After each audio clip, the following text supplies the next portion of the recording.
minutos eu estou recebendo aqui no programa o Dr. Paulo Campos Dias. Ele é psicoterapeuta, especialista em drogas. Bom dia, Dr. Paulo. Obrigada por ter vindo. Bom dia, Olga. Eu agradeço o convite. Eu falava há pouco que este assunto nunca sai de pauta e não pode sair mesmo. A gente precisa falar e lembrar sempre, todo dia, de que as pessoas que estão envolvidas com algum tipo de droga precisam da ajuda da gente, né? Sem sombra de dúvida. Na realidade, necessitam muito mais de ajuda do que nós imaginamos, do que a população de uma forma geral imagina, porque a situação é extremamente grave mesmo. A família já está sabendo lidar com um dependente em casa, consegue detectar, e porque alguns dizem assim, não te quero mais dentro de casa e fazem com que esse filho, essa filha, ou enfim, ou o pai, ou a mãe, sabe, saiam de casa. O abandono da família, às vezes, vem em primeiro lugar. Continua acontecendo isso muito ou as pessoas estão mais conscientes que o dependente precisa de ajuda? A família, infelizmente, ainda não está preparada para lidar com isso. Há um desconhecimento muito grande com relação à dependência química, porque a visão que se tem ainda hoje é uma visão sempre pautada no julgamento de valor. E, na realidade, nós estamos falando de uma doença. E, como doença, ela necessita de uma abordagem correta e a família também precisa ser conscientizada disso. E aí, se a gente consegue isso, de que forma? Falando sobre o assunto, né? Os pais são os que mais sofrem, claro, quando um filho ou uma filha entra no mundo das drogas, né? Um vício capaz de destruir famílias inteiras, é o que a gente vai ver agora.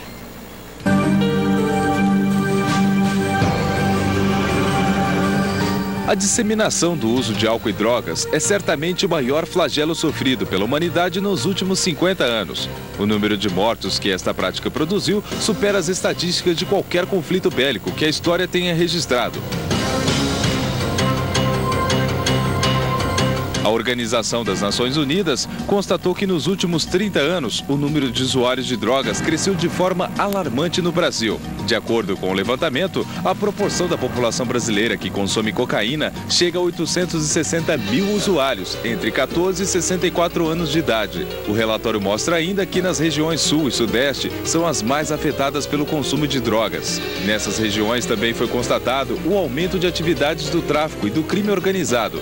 Ramificações do tráfico internacional de drogas também teriam acesso a essas regiões do país. Ainda segundo a ONU, o Brasil funciona como ponto para tráfico de drogas vindas de outros países da América do Sul, o que traficam a droga para a Europa. A pesquisa revela ainda que, embora o Brasil esteja entre os grandes consumidores de maconha, não é autossuficiente e por isso recebe grandes volumes de droga vindas do Paraguai. A constatação mostra que os esforços dos últimos anos para deter o crescimento das drogas ainda não surtiram efeito. Você acha que existe algum culpado para o jovem entrar no mundo das drogas? Acho que não, né? Porque é muito fácil a sociedade colocar a culpa, né? Falar problema e tal, mas existem outras soluções para os problemas, né? Droga é só mais um artifício que eles usam, mas acho que não tem, não. A sociedade da maneira que está hoje e a própria decadência familiar. Existe. Incompreensão dos pais, né? Ajuda bastante. Seria o fator principal, na sua opinião? Tá? A falta de diálogo.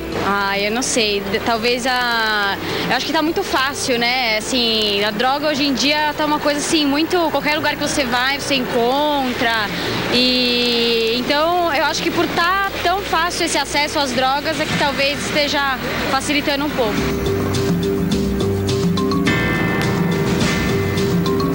A repressão severa e o encarceramento já demonstraram ter pouca eficácia, gerando efeitos colaterais como o aumento da população carcerária e os custos para mantê-la.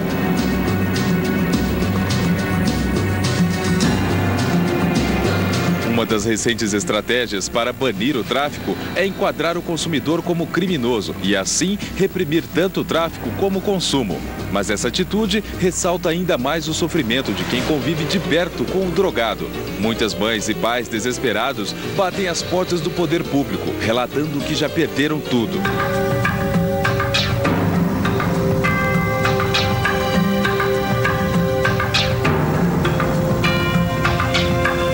A paz, o sono, a saúde e até o patrimônio para tentar salvar os seus filhos do mundo obscuro das drogas. Homens e mulheres que chegaram ao desespero e às últimas consequências diante do comportamento suicida de um filho ou familiar que se atirou no poço profundo do vício, de onde não tem forças para sair. Querendo salvar a família, esta mãe acorrentou o próprio filho. O motivo?